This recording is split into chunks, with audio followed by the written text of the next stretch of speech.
Well, this was not planned. At 9:15 p.m. on what day is today? Tuesday night, following a day after following game 2 of the Warriors losing to the Kings again, in a night that was marred by an unfortunate incident between Domantas Sabonis and Draymond Green.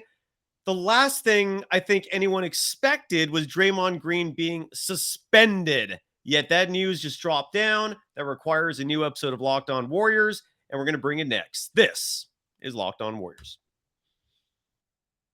You are Locked On Warriors, your daily Golden State Warriors podcast. Part of the Locked On Podcast Network, your team every day.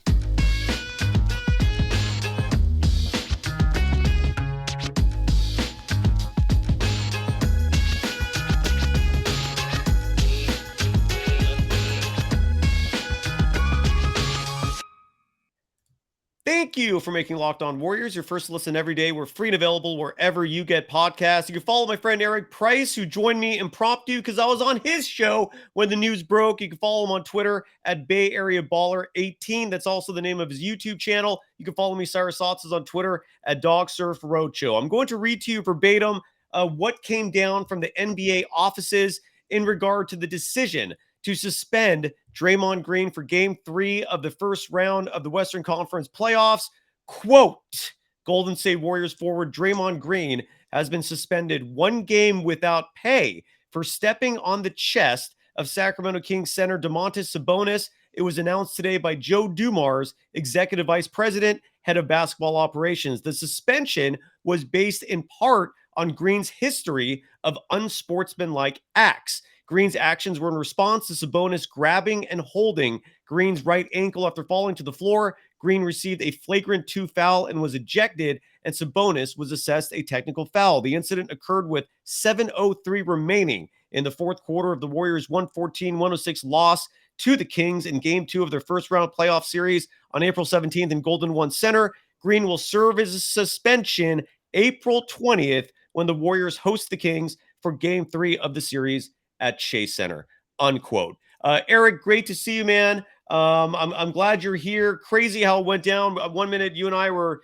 talking even borderline personal stuff. Sorry, we don't swear as much on the show here. And then all of a sudden, Ashley Keating in your chat just drops the bomb that Draymond Green is suspended for Game 3. So thank you so much for ending your show early and jumping on with me here. How are you doing? What is your reaction to this insane news?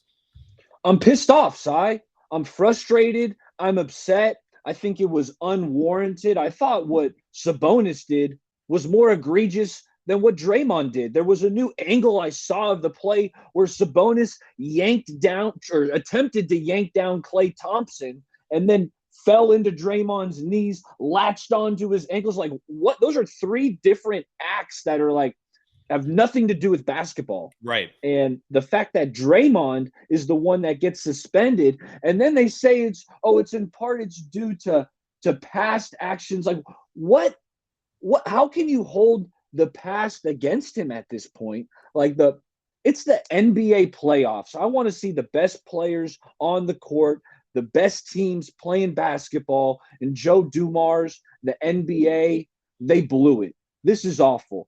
I'm pissed off. And how you feeling, Cy? I'm with you. And one of the things that I guess one thing that I have utter disdain for in this reality we call Earth and everything we experience here. One of the things I have utter disdain for that I hate the most is hypocrisy. And Joe Dumars, the executive vice president, head of basketball operations for the NBA, was a bad boy.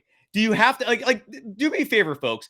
Go type in Joe Dumars on YouTube. Go type in bad boys on YouTube. Go look at any of the hundreds, if not thousands of clips of Joe Dumars and his teammates being utterly unsportsmanlike, if depending on how you define it, but certainly nothing Draymond has done in his entire playing career has come close to what Joe Dumars and his Detroit Pistons and his teammates did in that era. They were the epitome of dirty. They're violent. They were thugs. Any label you want to put on them, you could apply. And for him to now do the exact same thing. I mean, I'm sorry, for him to now bring down the suspension, the same individual who was part of the dirtiest champion, arguably in NBA history. I'll never forget all the crap Bill Laimbeer did on that team, man. And Joe Dumars was not innocent. That was and for him, of all people, to drop the suspension, it is utterly absurd. When you break it down further, like I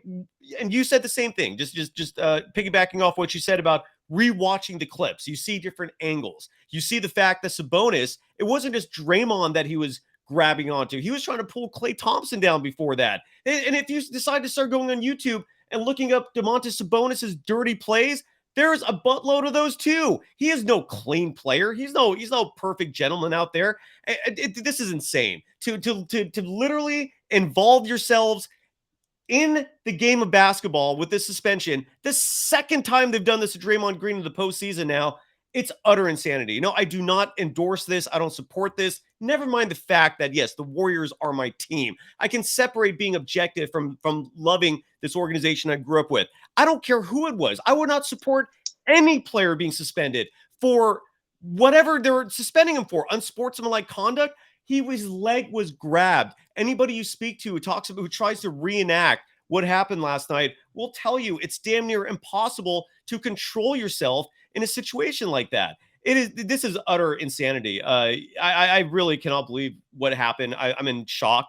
I want to play this soundbite from Klay Thompson first, because we really have to analyze that play itself. I mean, if you're going to suspend Draymond Green an entire game, a pivotal game, I mean, no team has ever in the history of the NBA come back down 3-0. And suddenly the Warriors are in a position now where one of their best players, one of the best players in the history of the game, a 4-time champion, a former defensive player of the year, one of the absolute integral pieces, not just of the Warriors defense, but offense. And you're going to take him out? Here's Klay Thompson, what he said last night after the game in regards to that play. Klay, what was your view of the Draymond Sabonis incident?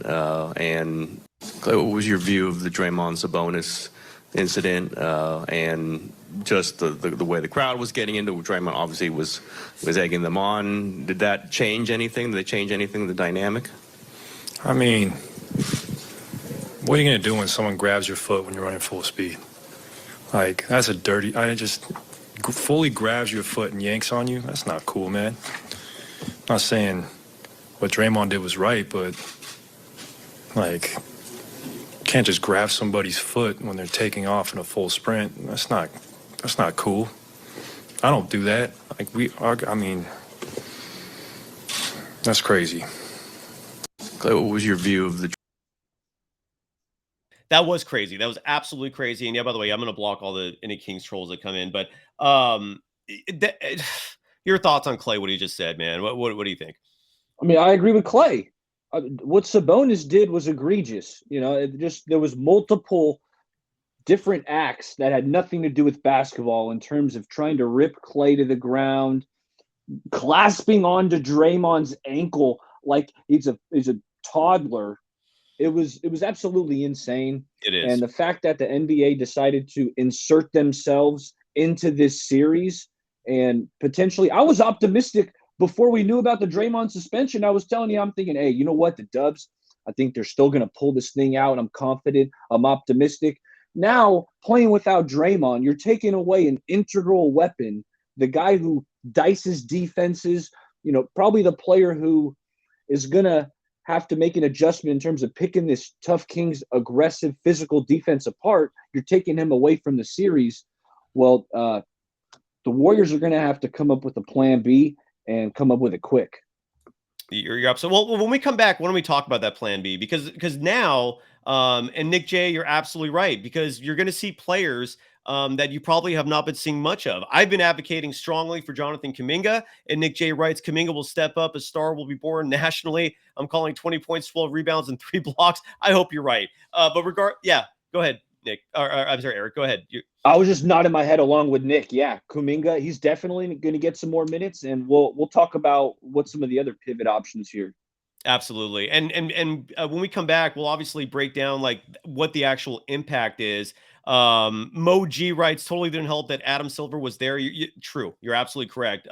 Because that whole, it didn't help Draymond's image that as he's leaving the game after being suspended, he's getting into it with the fans. But look, there's no crime against that. Well, my personal opinion on the whole Draymond Green stigma is that he doesn't fit societal norms. Like he's not your typical American, right? Like he's not necessarily mild mannered. He's not reserved. He's not a Gentile. He's outspoken. He's very passionate and emotional. Those aren't crimes, though. There's nothing that's supposed to be wrong about that. The only thing that Draymond Green has done that to me is wrong, is back in 2016. Granted, I do think it was a little over exaggerated. The whole kicks to Steven Adams and stuff. I know that was wrong. He broke rules.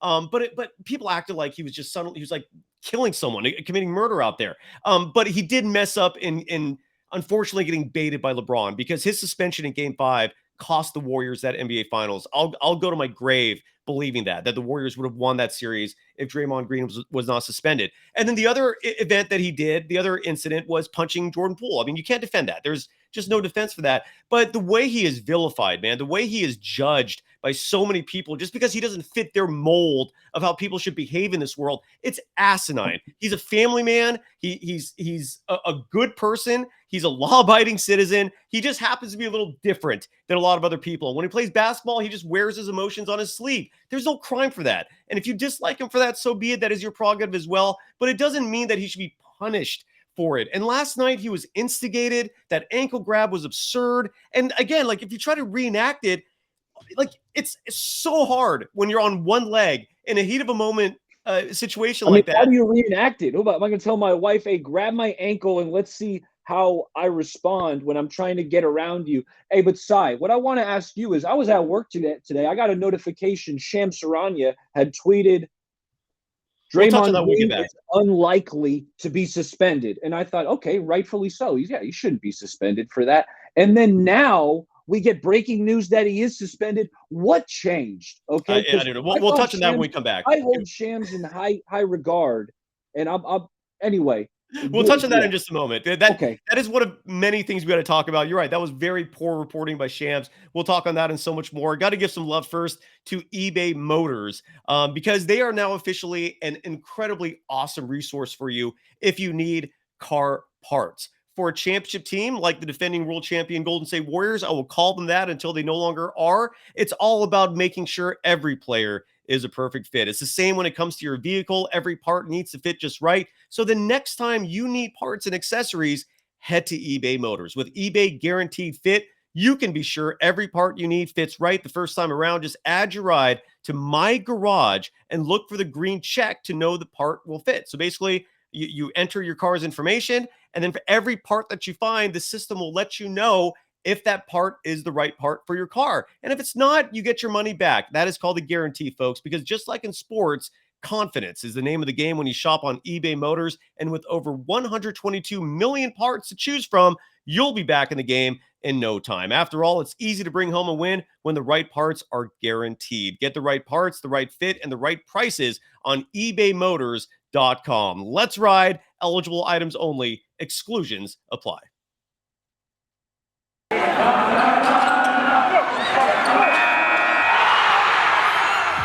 are Locked On Warriors, your daily Golden State Warriors podcast. Part of the Locked On Podcast Network, your team every day.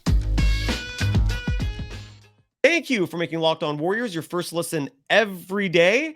For everydayers, that's what we call the passionate fans of Locked On Network. Tomorrow on the show, I'm hoping, not confirmed yet, but I'm hoping to get Gary St. Jean on the program, former Golden State Warriors GM, former Sacramento Kings head coach. Talk about a great guest for this show. Not confirmed yet, and with this Draymond thing happening, I need to reevaluate in all honesty how we're going to proceed.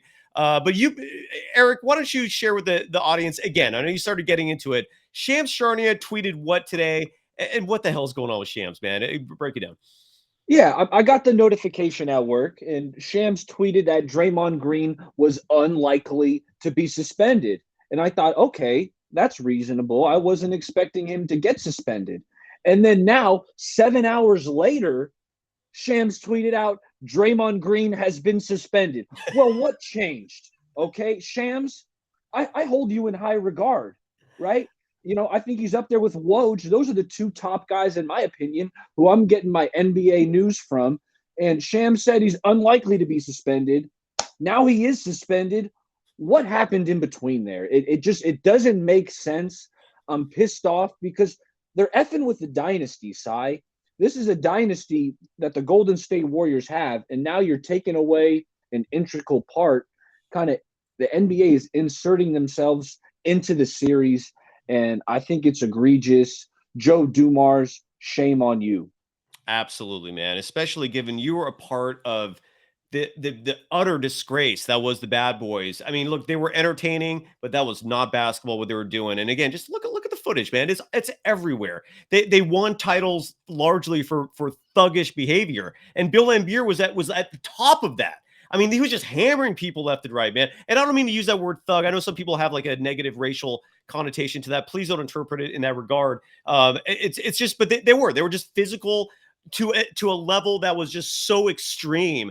And for Joe Dumars now to suspend Draymond for a bad step, for a step that put too much pressure, for a quote unquote stomp, which is a subjective word by itself. It's an absolute insanity. Yes, CB Niners. Shouldn't Sabonis be given a flagrant 2, ejected and suspended? Yes, absolutely. He started the whole damn thing. I like to judge instances individually on a case-by-case basis. And when you're judging anything, you always have to look at the cause and the effect, right? The effect was Draymond putting his foot down on Sabonis. But what was the cause? It was Sabonis wrapping his arms around Draymond's legs after trying to do the same thing to Klay on that same play.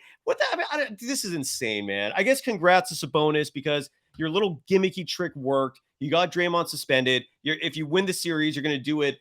And it's very clear you're going to do it with this little gimmick you pulled, which you should not be proud of in any regard. So what do the Warriors do now, though? I mean, the reality is he's not there. Who's starting for him? Who do you think, Eric? Oh, is it going to be DiVincenzo? Are they going to go smaller and move Wiggins to the 4, insert DiVincenzo in the lineup? That might be my initial guess. Or it could be your boy, who I know you've been clamoring for to get more minutes, and that's the young stud Jonathan Kuminga. So those are the two options I think that Kerr will pivot to. Yeah, that's Ken Mama writes he would start Kuminga and Gary Payne the second. But if you start Gary Payne the second, you got to bench someone else, and that's why I don't think that's going to happen. So in all likelihood, look at some of the chats are so awesome. I won't read that one out loud. That's it. You got to watch YouTube if you're listening to this on the podcast for what Rain King GW just wrote. There's a few things that I do want to pull up on the chat that people wrote.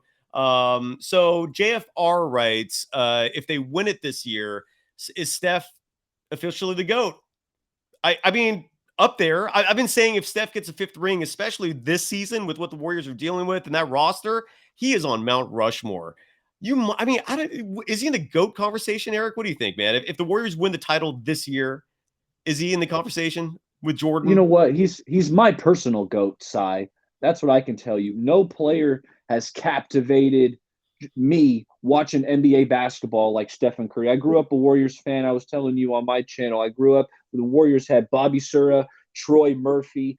We've came a long ways from that point, okay? We've watched the rise of Steph Curry. We saw the turmoil when he had the ankle injuries and we didn't know how it was going to pan out. And he rose to the occasion, became a superstar, transcended the game, brought 4 championships, to the Bay Area that I was able to celebrate with my friends watching all these games. So Steph Curry, he's my GOAT. Is he the GOAT? You might have a tough time arguing him against Jordan, but personally, He's my GOAT.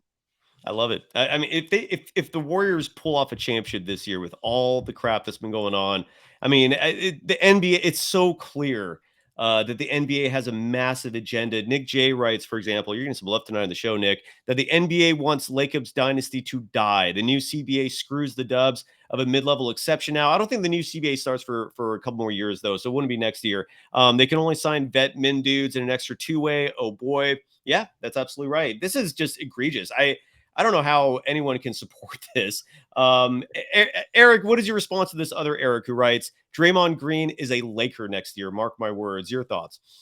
It wouldn't be too far-fetched. We know Draymond, he loves LeBron. He wants to be LeBron's best friend so badly. At least that's just how it looks. Although I've always thought, I think Draymond's actually going to opt in to this option he has. I think he's going to opt in because I think he knows that especially if they don't win the championship year, he's going to think, hey, we got some unfinished business. And he's going to say, Joe Lacob, you think you're pushing me out the door? No. Guess what?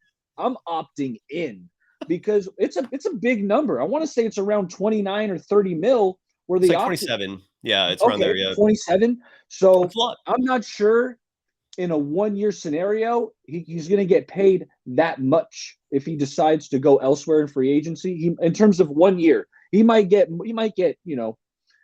3 years 60 mil, but in terms of 1 year 27 mil, I think that's enticing for him. I think Draymond Green's going to opt in. That's interesting. I don't think he will, just because even though he's getting 27 next year, there's just so many teams out there, even with his advanced age now, who would be willing to pay him so much money. I can see the Mavericks doing it. I can see the Lakers doing it. I can see the Trailblazers doing it. There's just there's a lot, even the Pistons, to bring him in to mentor, all these young players they have. I don't think he's going to a loser side. I don't think he's going to a loser. I hope so. You're right. Here's a question. This will be interesting. One. Where did that question go? I thought I just favored it for a second. The person from the chat wrote, what if here, Jay, thank you. Jay Capinia writes, what if the Warriors win game 3 by a huge amount? Which on a side note, I do think is still very possible. Do you start the same players game 4, pushing Draymond to the bench? I don't think that would happen regardless. Do you agree with that, Eric? Yeah, no, I wouldn't do that. If Draymond's available, he's back in the starting lineup. Absolutely. Yeah. So who do you see? I mean, I do feel like we're going to see Anthony Lamb now in game 3, which, and by the way, look, for everything I've said this season, I'm not totally opposed to it if the Warriors succeed with that formula. Like, I'm all about the Warriors succeeding. All right. I'm a selfish son of a bitch in that regard for many reasons. I love the team. It benefits this show because when the Warriors do better, we get bigger numbers. So you're damn right I want the Warriors to win. I got a clear agenda for that. So if Anthony Lamb does well, more power to him, more power to the Warriors. Great. I don't think his presence will help. If I'm wrong, great. But I do think we're going to see a lot more Jonathan Kuminga. Kevon Looney, Brian Iglesias wrote perfectly that Kevon Looney cannot get in foul trouble. Cannot. Like if he gets in foul trouble, they are screwed. Brian, who's also, by the way, writing for, I think, Warriors Talk, Brian, will you confirm that? You've got a paid gig now covering the Golden State Warriors. I had Brian on my channel a couple weeks ago. I love Brian. He knows. There you go. Brian will come here on. I've been waiting for Brian to message me, letting me know when he's ready to be a guest. Brian wrote that the Kings just stated that Sabonis is questionable for game 3 with a sternum contusion. He's going to play. I don't. Not buying that. I would not count at all on Sabonis not playing. And this is another one too. Another player that I've been hoping for, in all honesty. And Dirty Harry Films, great films, by the way. Clint Eastwood killed that role. How come no JaMychal yet? Great point. I understand JaMychal Green has had an iffy year. He has not panned out as the prize free agent that the Golden State Warriors signed. But if the Kings are going to be playing Alex Len, JaMychal Green can match up with that. I'm just so tired of Alex Len dominating the boards, just towering over these small Warriors, scoring easily over them. I'm tired of it. JaMychal Green could at least be serviceable against a player like Alex Len. What do you see, Eric, in terms of the other players that might be emerging? On your show just a moment ago before we came here, you were talking about Dante DiVincenzo. You're wanting him to play more than 12 minutes. We're probably going to see that now. What do you envision now with the Warriors not having Draymond? Yeah, you're going to see an uptick in DiVincenzo's minutes, and he hasn't been good in these 2 games. I got to be honest, but I'm still a big believer in DiVincenzo. He was so consistent throughout the year. We know how he attacks the glass. He's persistent. He's been a good defender, although Malik Monk has made him look foolish on a few occasions during this series. But I still believe in DiVincenzo, so I want to uptick in his minutes. Kuminga, he definitely ain't playing only 3 minutes. I'll tell you that right now. Kuminga's going to they're going to need double digits from Kuminga. He's going to need to have, a 10, a 15-point game, something along those lines. And I know, Anthony Lamb is Steve Kerr's guy. He was playing him all year. And I know a lot of Warriors Twitter doesn't like Anthony Lamb, but if Steve thought that Lamb, could kind of facilitate a little bit, maybe stretch the floor, I could see Lamb getting a shot. And if it works quick, you keep him in. If it looks ugly, then you pull him and you sit him down. But JaMychal Green, he potentially could be a game changer, Cy. And let me tell you why. He's kind of a streaky 3-point shooter, but we've seen it. Some nights he has hit, 3 threes or 4 threes. Like, that could be huge. And I expect him to get some open looks. He is a capable 3-point shooter. So JaMychal Green, I expect him to get some minutes. And if that jumper's falling, he could be more than serviceable. He could be a weapon.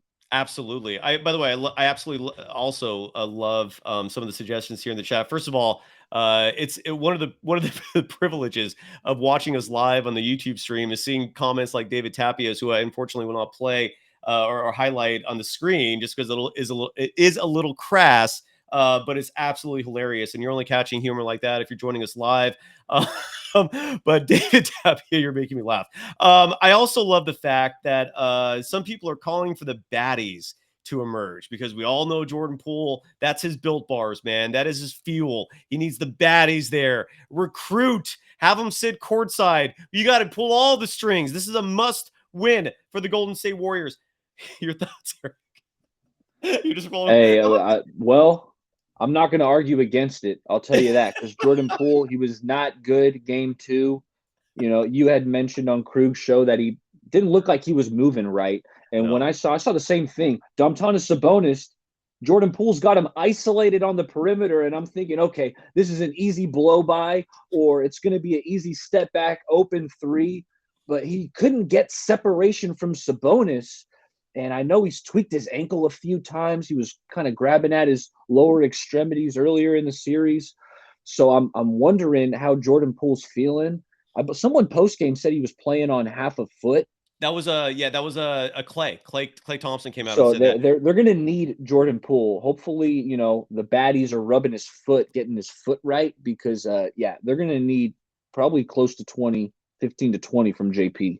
Absolutely. Someone wrote, I'm trying to find the comment, but I lost it. But someone had made a great point in the chat that one advantage the Kings have had in this series is his familiarity with the Golden State Warriors. He's been an assistant head coach for the team for 7-8 years. He knows this team in a way that very few others do, and that could be potentially an advantage for him. With Draymond Green out, that is not the normal Warriors. And the person wrote, could that be an advantage in some weird way? Because now Mike Brown can't really predict what the Warriors are going to do. I mean, Draymond Green, outside of those 2.5 months that he missed last year, he has been Mr. Durability. He plays. You don't see him missing games. So it's really unusual for the Warriors to not have him. And then again, he was out 2.5 months last year. I know he's missed some time this year as well, but not much. So do you think, Eric, is that in some weird way, could that be an advantage for the Golden State Warriors that Draymond's out? It's really hard for me to see it being an advantage. I feel like whatever adjustment Steve Kerr and the staff was cooking up probably involved Draymond Green, him facilitating, maybe some more back screens, whatever it was, probably involved Draymond and the fact that he's not on the floor. I love the idea and I hope it's true, but it's hard for me to believe it, Cy. Yeah, no, I'm with you. Steph was asked last night. I know the circumstances have changed, but nonetheless, for the first time in Steph's career, for the first time in Clay, Draymond, Steve Kerr, in all of their careers, for the first time, they're down 0-2. And Stephen Curry was asked about that. So why don't we hear what Steph had to say about coming back down 0-2, which is completely unfamiliar territory for the defending world champions. You guys have been through every scenario, but this is a new one for you, being down 0-2 to start a series. What's your thoughts about that? You got to embrace it. You do this as long as we have, and whatever it is, 28 series or whatever, and we've never been in this situation. So, got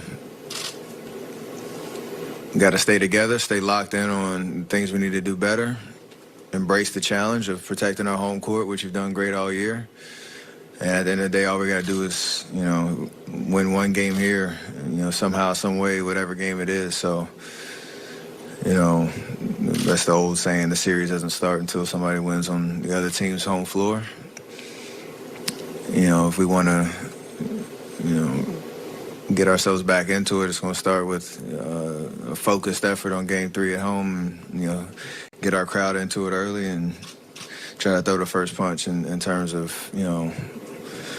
how we come out with the right intentions.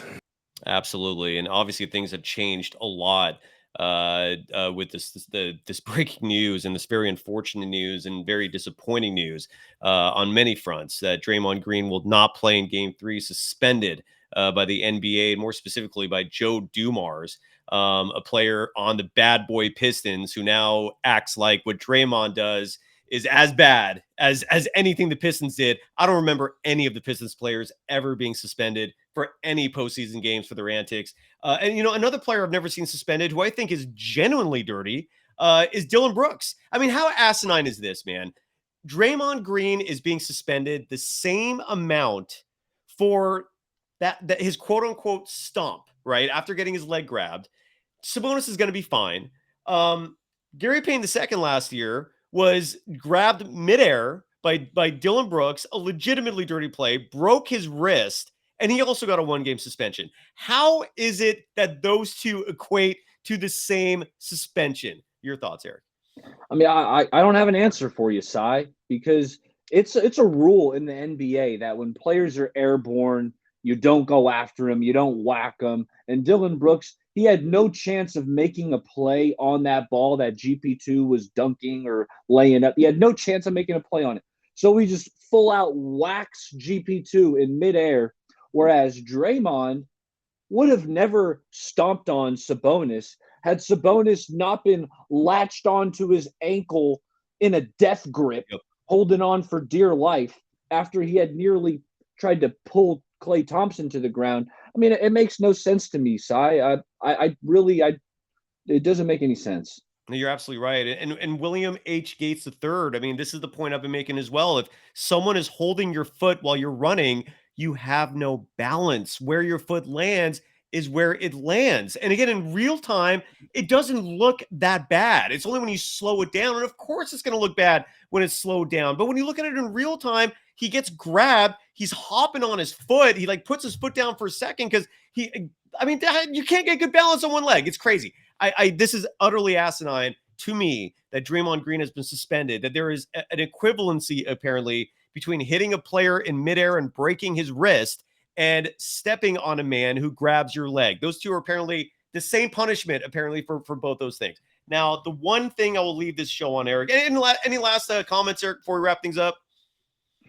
Anything you want to add? Cy, it's going to be tough to win Game 3, although, I'm not counting out these dubs, okay? They're going to have to shoot it better.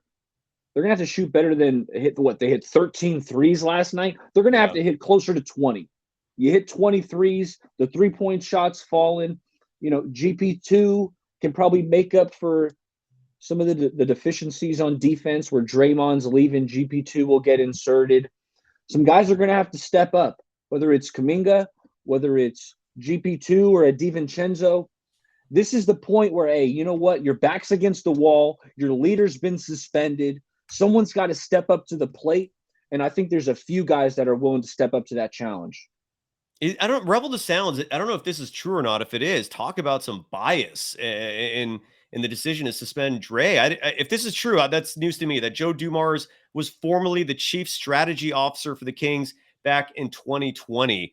and now he's the one making the decision to Wow. Draymond. Jesus Christ. Well, I will end the show. Yes, I do think either if you're gonna, because there's a couple of people in the chat are writing, like, do you think they both should be suspended? Yes. If you're gonna suspend one, suspend both. I totally 100% concur with that, because It's either neither or both, Cy. Exactly. That's how it should have been. Exactly. And D, you're right. We've talked about this already, that on the same play, Sabonis was grabbing for Clay's jersey at first. Richard Sarpong writes, the NBA Mafia exists. Absolutely. Ask Tim Donaghy. I will end the show, and actually on two chats. One, Rain, I'm with you. Kuminga could have a huge night. Prove Kerr wrong again, the same way Moses Moody's proven him wrong. Go out there and show the world just how good you really are. I want to end on this note, and this is what I'm gonna hope for in this series.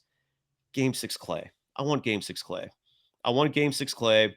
I want him to light it up. And if the Warriors take out the Kings in a Game 7 in Sacramento, ooh, sweet justice that would be. So I do like that sentiment from Hemant Kumar. Do whatever it takes to win these two games and then wait for Game 6 Clay to take over. Well, folks, in case you came very late, Draymond Green will not play in Game 3. This whole season has been an absolute cluster F-bomb, and this just adds to the list of things that have gone on this year. It has just been insanity. It's been pure insanity. Eric, thank you so much, man. I know we started the show on your YouTube channel, which people can subscribe to, at Bay Area Baller 18. That's also your Twitter handle.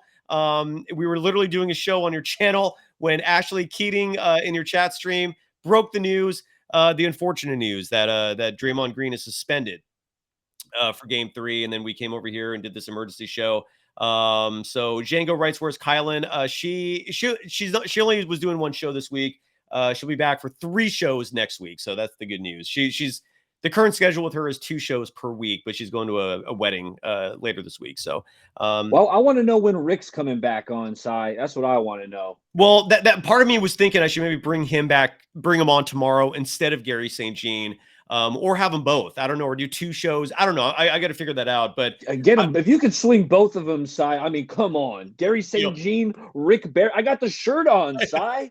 I got the Rick Barry shirt on right now. I mean, come on. You got to get the underhand free throw. Just embrace the whole thing. Hell yeah. Yeah, it's and people are in the chat are now jumping on the fact that Joe Dumars worked for the Kings in 2020. I'm going to do that research myself to confirm it, and I'll definitely bring that up on the next show because that is shady as you know what. This just sucks, man. This just reeks. This is just, there's nothing good about this. I don't know how the NBA benefits from this, man. It's asinine, but what are you going to do? All right, man. Eric, thank you. Thank you, brother, for coming on with me. Great show, everyone. Thank you, everyone in the chat, for participating. Even for the vast majority of the Kings fans for keeping it relatively light and you know, relatively speaking. Yeah. All right, folks. Thank you. Bummer of a news. We'll see what happens in Game 3. Follow the program on Twitter at Locked On Dubs. That's where we post when we're going to be doing shows and who the guests are and all that stuff. Thanks again, Eric. Thanks, everyone. Take care. Bye.